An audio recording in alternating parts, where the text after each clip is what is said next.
নদীর তীরে একা জীবন সর্দার।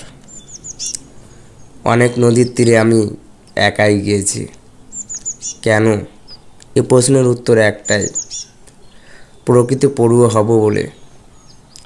তবে নদীর তীরে গিয়ে বসে থাকিনি, শুধু ঢেউয়ের ওঠানামা দেখিনি। ওই নদী কেমন নদী, সেই খোঁজ নেওয়া ছিল আমার খেলা। ছিল কেন বলছি, এখনও আমি ফুরসত পেলে একটা না একটা নদীর তীরে যাই। এবার বর্ষায় বৃষ্টি হয়েছে কম, কিন্তু শরতের পর কদিন ঝমঝম বৃষ্টি হতেই নদীর রং পাল্টে নিল। আমার প্রিয় নদী তিনটিকে একটু ভরা ভরা দেখলাম।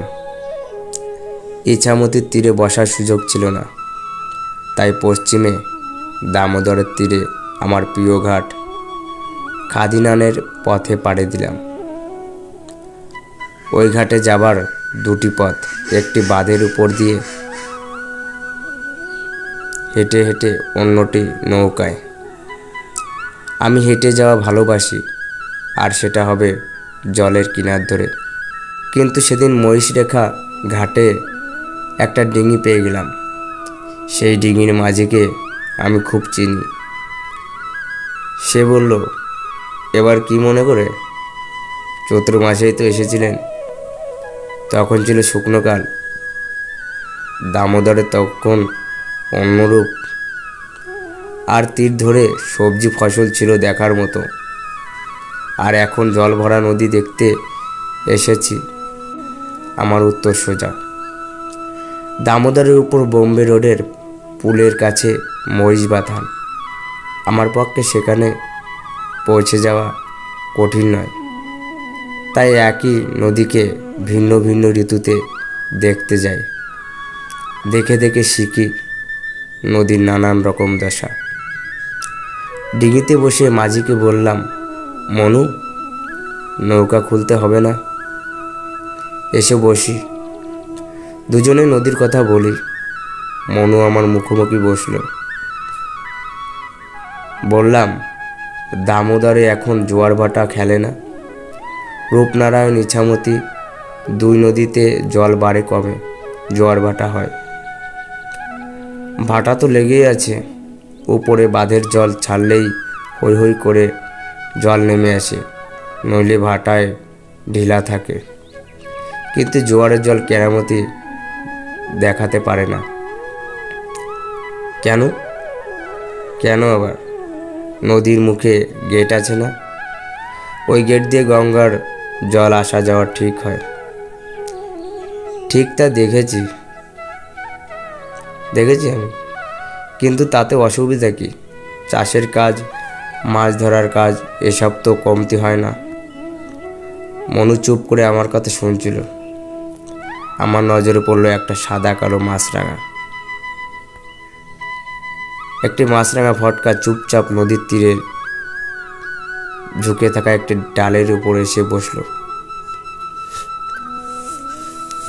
মনু, আমি প্রশ্ন করলাম, নদীর ধারের পাখিদের দেখছি না তো? কোথায় গেল সব? কি পাখি? উল্টো প্রশ্ন তার। শীতের সময় খঞ্জন আসবে, এখন ওটা দেখা পাবে না।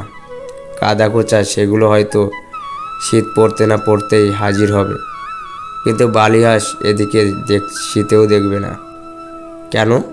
আমি তো রূপনারায়ণের চড়ায় কার্তিক মাসেই সরাল দেখে। সরাল হয়তো দেখতে পাবে এদিকে আর কদিন পরেই। রাতের বেলা ঝাঁক বেঁধে যায়, কিন্তু চখা কিংবা বড় জাতের হাঁস চড়ে না গেলে দেখা যাবে না। মনুর অভিজ্ঞতা আমার চেয়ে বেশি। আমিও দম্বার পাত্র নই। বললাম, এবছরই দামোদরের চরে চখা দেখেছি।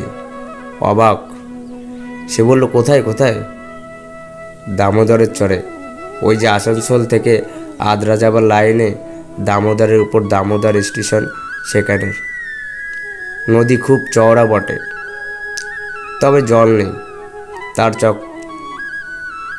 তার চড়ায় চখা দেখেছি, কাদা কোচা দেখেছি, মেছেবক দেখেছি। মনু আমার কথা শুনে হেসে ফেলল। এক নদীর অনেক রকম হয়, যেখানে যেমন মাটি তেমন তার দশা। আমাকে চমকে দিয়ে নৌকা খুলে দিল মনু।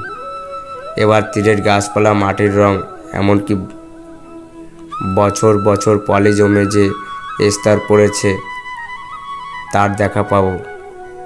এখানে এই নদীর তীরে আটকে থাকা শামুক, গেড়ি, গুগলির খোলস দেখতে পাবো।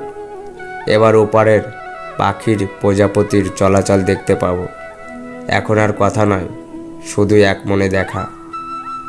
নমস্কার, আমি বিপ্রদীপ গাতিদার।